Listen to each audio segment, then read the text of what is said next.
नमस्कार, मैं हूं फरीद अली और आप देख रहे हैं TV9 डिजिटल। इजरायली हवाई हमले में हिजबुल्लाह चीफ हसन नसरल्लाह की मौत के बाद बीते हफ्ते ईरान ने इजराइल पर 200 के करीब मिसाइलें दागी।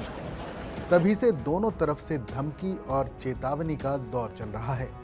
लेकिन अब लगता है कि ईरान ने इजराइल के खिलाफ घेराबंदी शुरू कर दी है। बीते शुक्रवार को ईरान के supreme leader ayatollah Ali Khamenei ने अरब मुल्कों से साथ आने की अपील की थी। तो अब ईरान के विदेश मंत्री सऊदी अरब समेत खाड़ी इलाके के कई देशों का दौरा करने वाले हैं।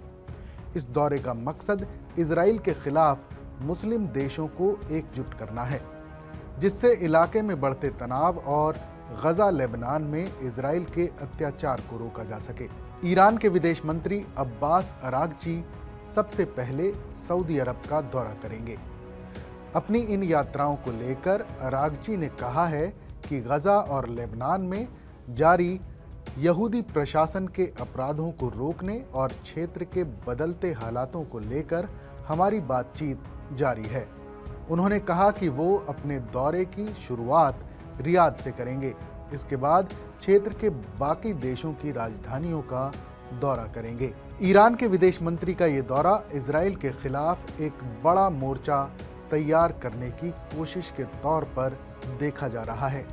जिस तरह से इजराइल की तरफ से ईरान को धमकियां दी गई हैं और उसके प्रॉक्सी गुटों के खिलाफ आक्रामक कार्रवाई की जा रही है, उससे ईरान अब ज्यादा अलर्ट नजर आ रहा है।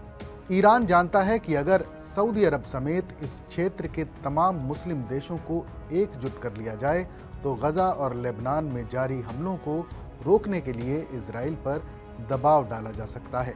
अपने दौरे के पहले स्टेट मीडिया से बात करते हुए ईरानी विदेश मंत्री ने अपने इरादे साफ कर दिए हैं। उन्होंने बताया कि वो इन देशों के साथ मिलकर इजराइल के खिलाफ एक सामूहिक आंदोलन खड़ा करने की कोशिश करेंगे। सूत्रों के मुताबिक क्षेत्र में बढ़ते तनाव और संघर्ष को रोकने के लिए खाड़ी अरब देशों और ईरान ने बीते हफ्ते एशियाई देशों की अहम बैठक में हिस्सा लिया था, जिसका आयोजन कतर ने किया था। इस बैठक को लेकर ईरान के विदेश मंत्री ने बताया कि ईरान और GCC यानी गल्फ कॉरपोरेशन काउंसिल के बीच अनौपचारिक बैठक हुई है। उन्होंने कहा कि इन देशों के साथ हमारे रिश्ते उतार चढ़ाव वाले रहे हैं, लेकिन हम इन रिश्तों को मजबूत क्षेत्रीय सहयोग की दिशा में बढ़ाना चाहते हैं। दरअसल ईरान के सऊदी अरब के साथ रिश्ते कुछ खास नहीं रहे हैं, लेकिन बीते कुछ सालों में चीन की मध्यस्थता में दोनों देशों ने अपने बीच की कड़वाहट को भुलाकर आगे बढ़ने का फैसला किया है।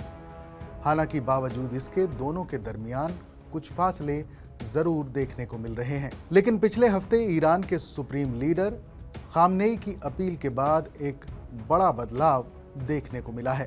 न्यूज एजेंसी रॉयटर्स ने सूत्रों के हवाले से दावा किया है कि गल्फ अरब देशों ने, खासतौर पर ईरान की तरह ऊर्जा सप्लाई करने वाले प्रमुख देशों ने तेहरान को भरोसा दिया है कि वो ईरान इजराइल संघर्ष में न्यूट्रल यानी तटस्थ रहेंगे।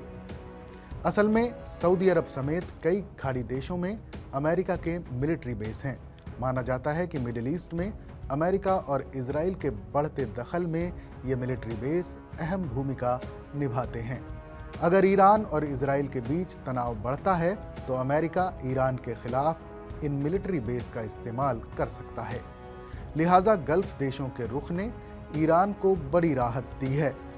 साथ ही गल्फ अरब देशों के इस भरोसे ने ईरान की उम्मीदों को भी हवा दी है, जिससे वो इन देशों को इजराइल के खिलाफ एकजुट करने की कोशिश में जुट गया है।